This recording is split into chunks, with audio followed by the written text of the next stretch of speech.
A paz do Senhor, alunos e alunas da Escola Bíblica Dominical. Neste domingo, iniciaremos o último trimestre da Escola Bíblica Dominical desse ano de 2020, que abrangerá os meses de outubro, novembro e dezembro. Só lembrando, a primeira aula online aconteceu no dia 22 de março deste ano, com a penúltima lição do primeiro trimestre, a lição 12, que gravamos já no primeiro final de semana, que por questões de saúde pública precisamos restringir a presença nos cultos na nossa igreja e na Escola Bíblica Dominical. Mais de 6 meses se passaram e continuamos aqui, firmes, ensinando a palavra de Deus aos nossos alunos. Como a liberação ainda encontra restrições para grupos de risco, além de crianças e adolescentes, nós vamos seguir em frente com mais esse trimestre com as aulas online. Mas não se esqueça que as aulas presenciais para a classe de adultos já começaram em todas as nossas congregações. Assim, se você for adulto, não é do grupo de risco, já está na hora de voltar para a classe presencial. Precisamos retornar à normalidade pré-pandemia.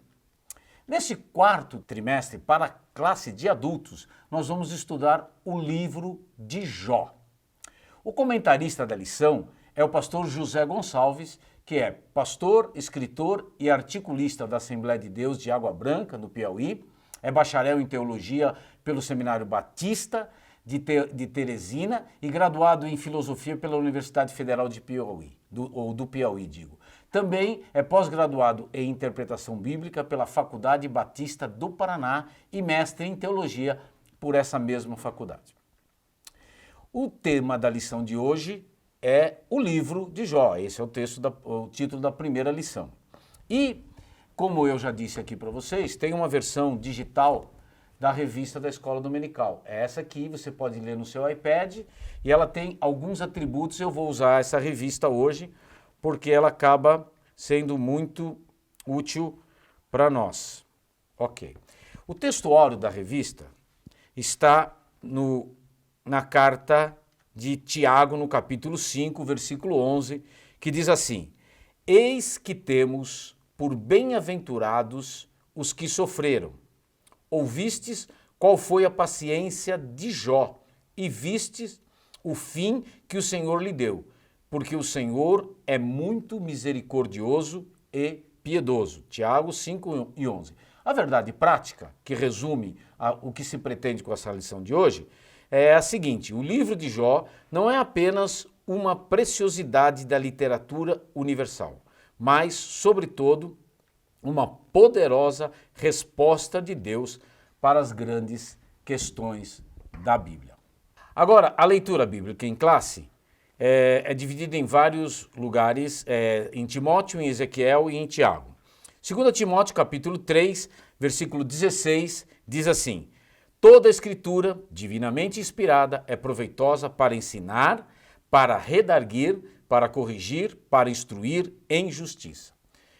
O livro do profeta Ezequiel, no capítulo 14, a partir do versículo 14, diz assim: Ainda que estivessem no meio dela esses 3 homens, Noé, Daniel e Jó, eles, pela sua justiça, livrariam apenas a sua alma, diz o Senhor de Jeová. Versículo 19 do capítulo 14 de Ezequiel, diz assim: Ou, se eu enviar a peste sobre a tal terra e derramar o meu furor sobre ela com sangue, para arrancar dela homens e animais. Versículo 20, ainda que Noé, Daniel e Jó estivessem no meio dela, vivo eu, diz o Senhor Jeová, que nem filho nem filha eles livrariam, mas só livrariam a sua própria alma pela sua justiça. Tiago, capítulo 5 e versículo 11, diz assim: Eis que temos por bem-aventurados os que sofreram. Ouviste qual foi a paciência de Jó, e vistes o fim que o Senhor lhe deu, porque o Senhor é muito misericordioso e piedoso. Esse é o mesmo texto do textuário. Convido você, a partir de agora, a nos acompanhar em um mergulho mais profundo, entre aspas, quase uma imersão no livro de Jó, o que faremos em 13 aulas. Bem-vindo a essa jornada que eu e o professor Sandro Pereira acreditamos possa ser muito útil àqueles que querem entender o que mais Deus valoriza naqueles que se propõem a servi-lo. O testemunho que Deus dá de Jó deve servir de inspiração para que eu e você possamos ser alvos de um mesmo testemunho. Falar sobre Jó não é como falar da vida ou da biografia de um homem qualquer. É falar sobre um homem que é citado como referência, tanto por escritores do Antigo como do Novo Testamento. O profeta Ezequiel citou no seu livro, no capítulo 14, versículo 20. E também Tiago, irmão do Senhor Jesus, no capítulo 5, versículo 11 de sua carta. Jó, portanto, em certo sentido, é um livro incomum. Nenhum outro livro bíblico faz uma narrativa tão dramática sobre a condição humana como o faz Jó.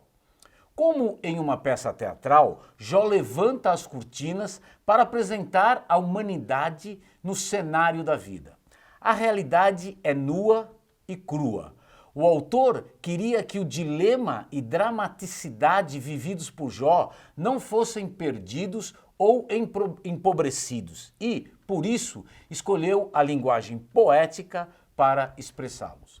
Somente a poesia consegue retratar de forma precisa toda a angústia, dúvidas, questionamentos e fé que a razão não consegue. Quanto mais mergulhamos no livro de Jó, mais conscientes de nossa finitude nos tornamos. Podemos perceber toda a nossa insuficiência diante da fé robusta de um homem que, mesmo sem saber dos bastidores da sua prova, se manteve firme como uma rocha nas suas convicções. Não bastasse isso, o livro de Jó contém um sem número de afirmações e de revelações que têm causado espanto aos cientistas de todas as áreas, porquanto nesse livro se encontram diversas assertivas que só foram confirmadas pelos cientistas nas descobertas revolucionárias, notadamente no século que se passou. Há quem afirme, por isso, que Jó seja, abre aspas, cientista de Deus, diante de suas revelações impressionantes, que tornam ainda mais intrigantes esse livro. Assim, por exemplo, nele é dito que a terra está sobre o nada. A gente vê isso lá no capítulo 26, versículo 7 do livro de Jó. Ou seja, aqui já se tem a revelação de que a terra está no espaço sideral e no vácuo, o que somente se descobriria milênios depois que isto foi escrito. Embora não faça menção de Israel, nem tampouco da lei, sempre foi um livro aceito pelos israelitas, embora conte a história de um gentio, o que também é outro fator a ser considerado, e isto em virtude de sua grande profundidade quanto aos dilemas existenciais da humanidade. Tudo isso faz com que esse seja um livro diferenciado em relação aos demais. Como objetivos para esta aula, vamos mostrar que a partir das evidências internas do livro é possível conhecer o contexto no qual Jó viveu.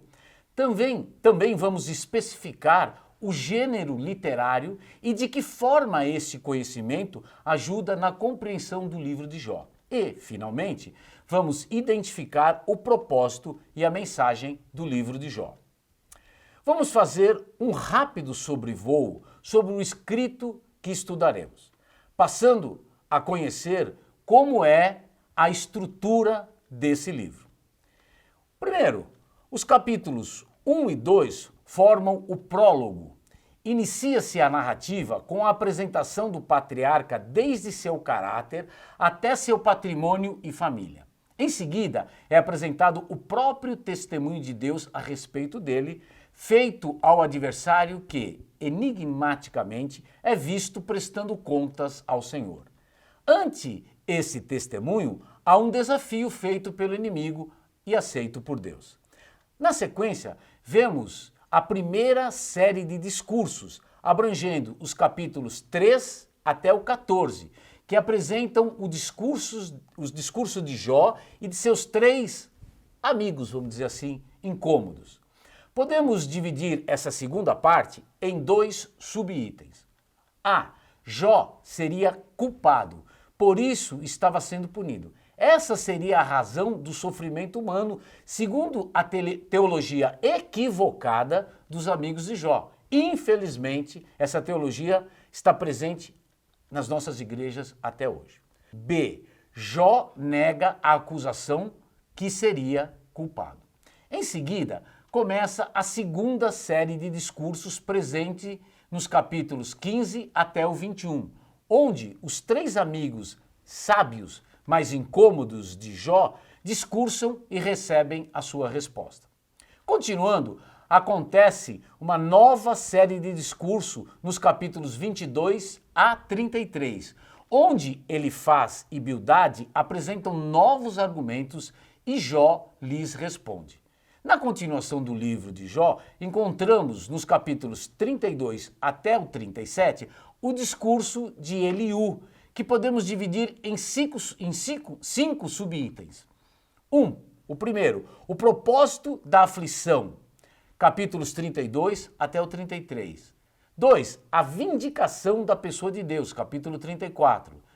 3, as vantagens da piedade, capítulo 35.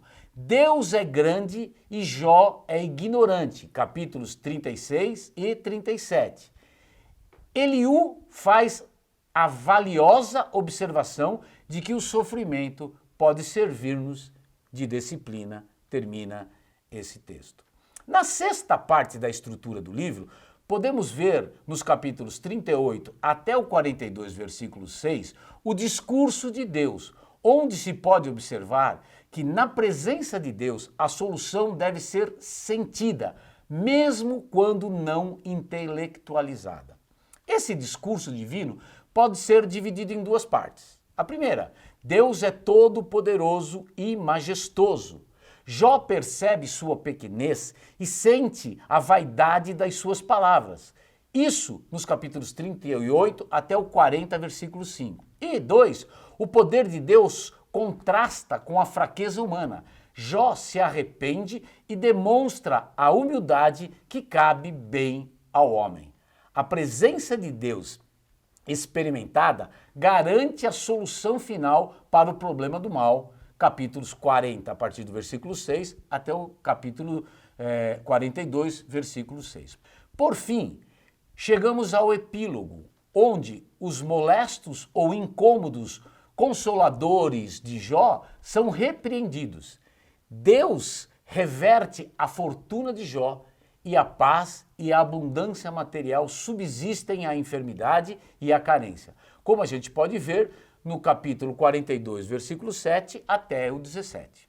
O livro de Jó, segundo Deix ou Finney Deix, tem 42 capítulos, 1070 versículos, 1066 versículos de história, 1 versículo de profecia cumprida, 3 versículos de profecias não cumpridas, 329 perguntas, 13 ordens, nenhuma promessa, 4 predições e 10 mensagens de Deus. Pare um pouquinho, veja isso em Jó, no capítulo 1, versículos 7, 8 e 12, capítulo 2, versículos 2, 3 e 6, capítulo 38, versículo 1, capítulo 40, versículo 1 e 6 e capítulo 42, versículo 7.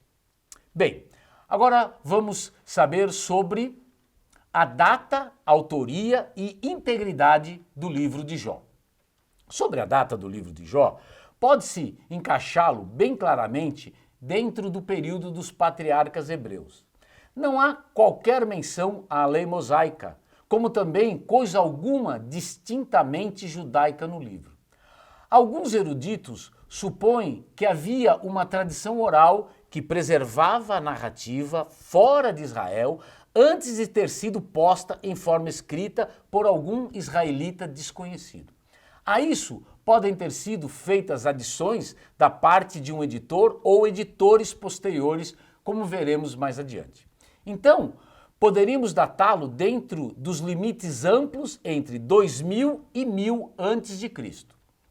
Várias descrições, como uma vida longa de Jó, o fato de que suas riquezas eram aquilatadas sob a forma de gado e que o relato parece referir a uma vida nômade própria das tribos dos sabeus e dos caldeus, ajustam-se ao segundo milênio antes de Cristo, melhor que qualquer outra época posterior.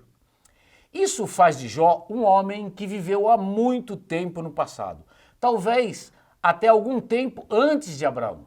Por outro lado, considerando que o livro faz parte da literatura de sabedoria do judeu, muitos têm pensado que sua compilação pertence a um tempo muito posterior a isso.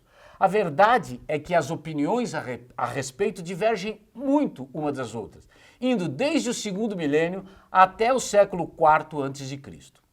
Encontraram-se fragmentos do livro de Jó entre os manuscritos do Mar Morto, o que elimina a data ultraposterior a 200 a.C., como alguns eruditos ainda arriscaram afirmar.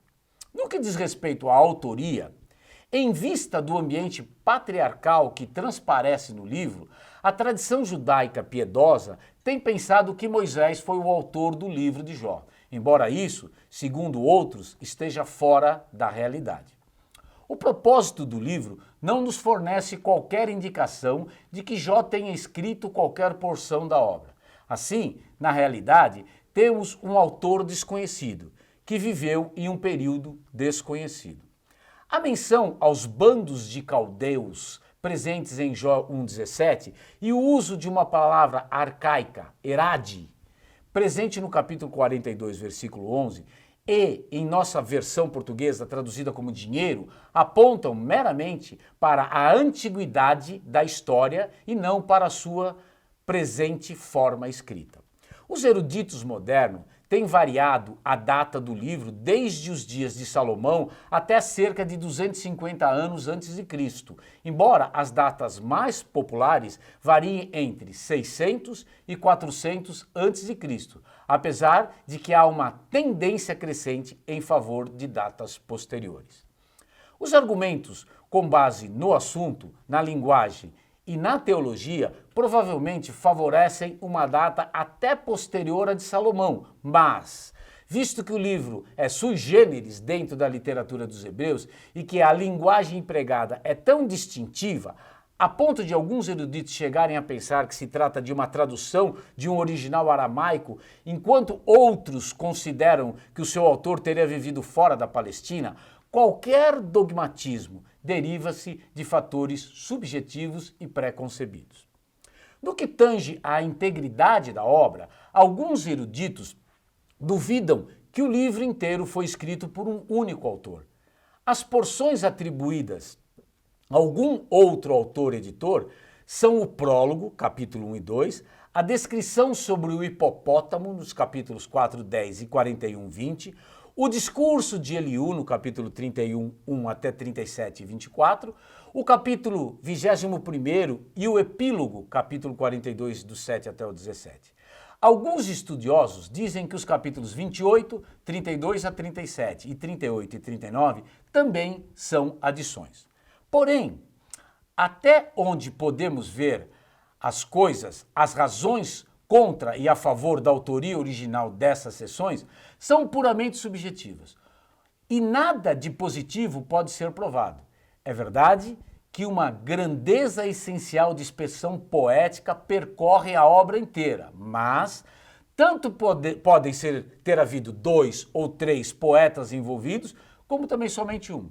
Além disso, qualquer autor pode inserir material tomado de empréstimo e, nesses pontos, certas diferenças de estilos podem ser observadas, interrompendo a suavidade do fluxo da apresentação, sem que isso indique que tenha havido a contribuição direta feita por algum outro autor.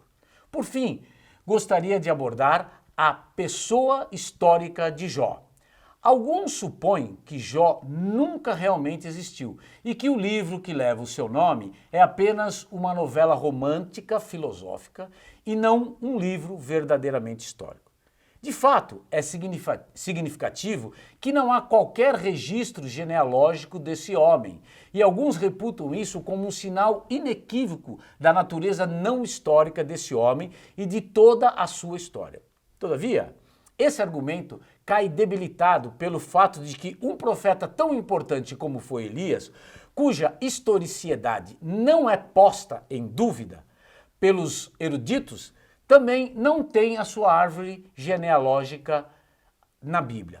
Portanto, a questão genealógica não pode ser absoluta, ainda quando a ausência de tal genealogia parece-nos indício de não historicidade.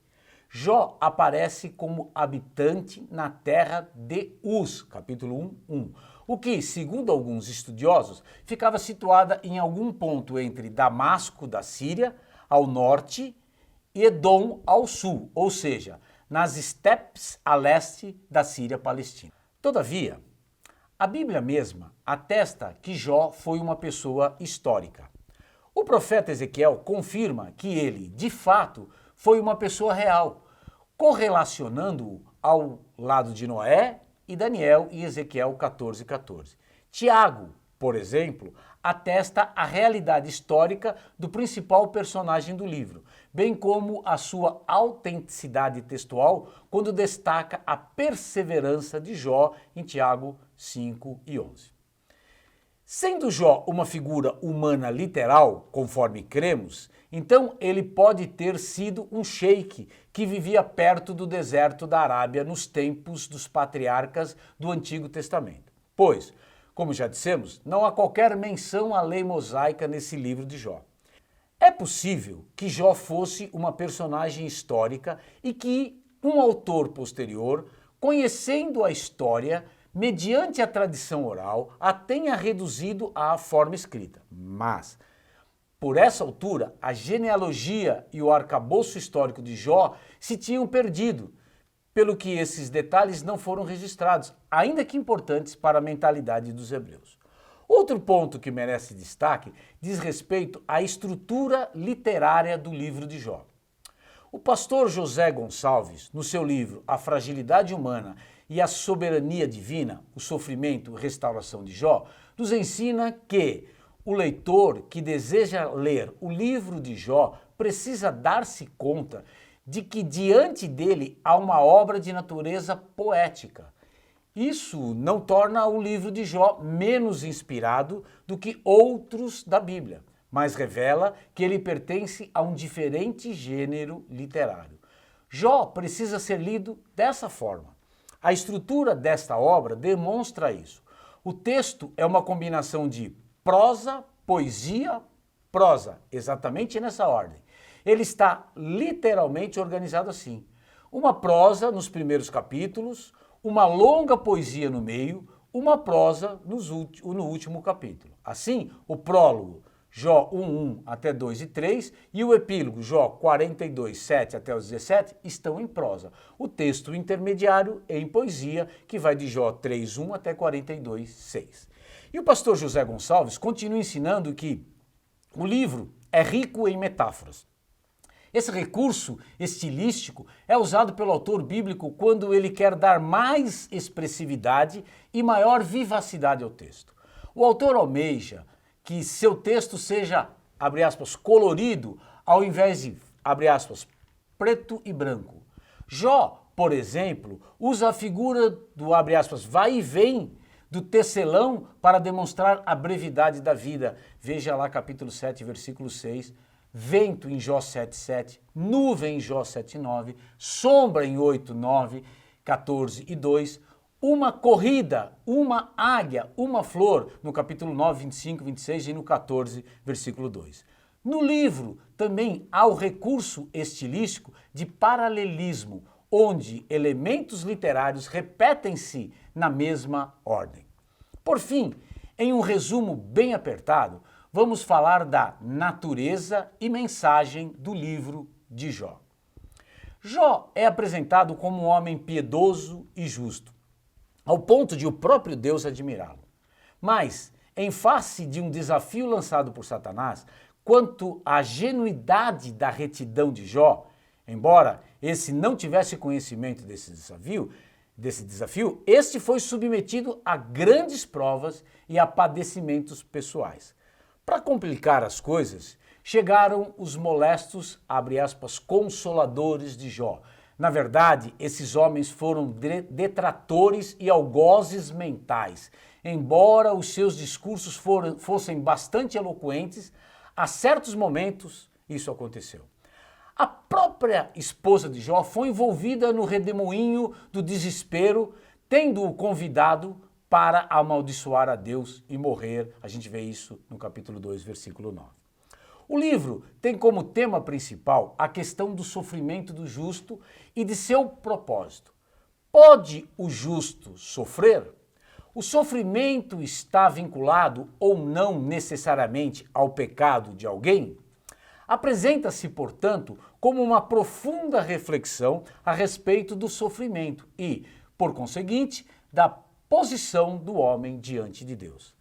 Assim, algumas das questões mais importantes levantadas no livro de Jó são eminentemente de natureza teológica e também filosófica.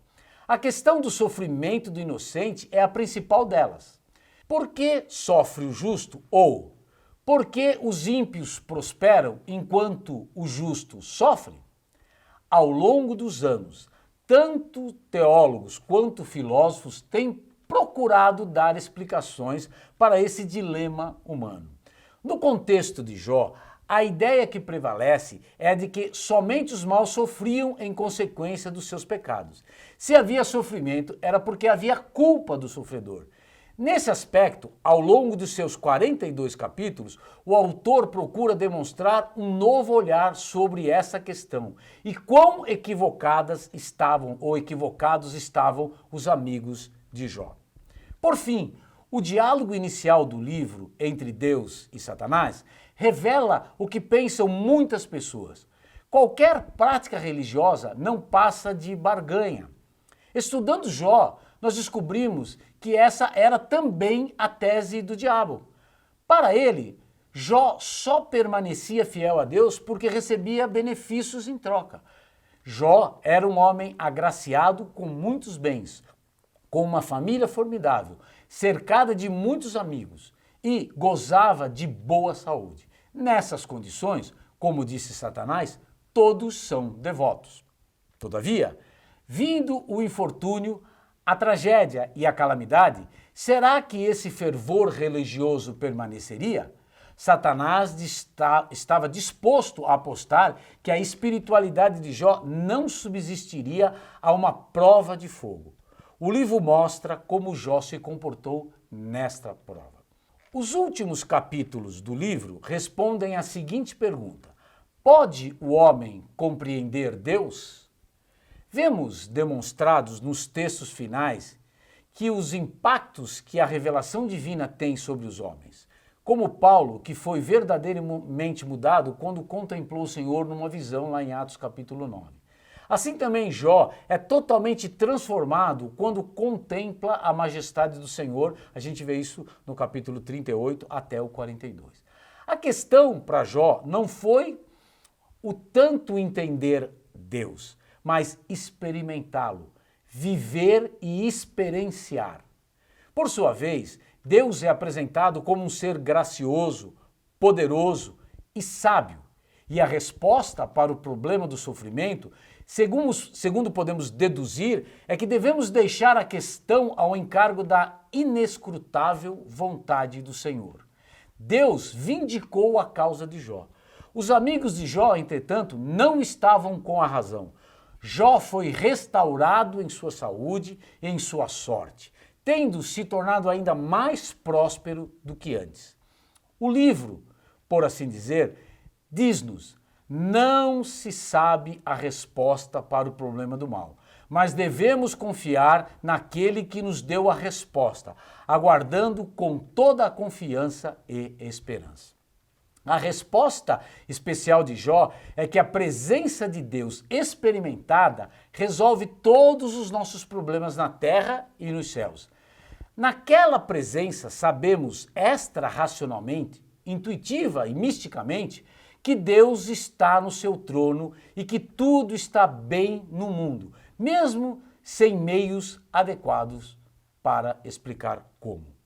Isso não é confiança de um argumento teológico, mas sim a confiança da alma que chegou perto da presença de Deus e sentiu a resposta, como vemos em Jó no capítulo 19, versículos 25 até o 27. Deus mudou completamente a vida de Jó. Eis aí uma grande lição deixada por esse precioso livro. Essa e muitas outras lições estudaremos nas aulas seguintes. Não perca e que o nosso bom Deus lhe abençoe em Cristo Jesus.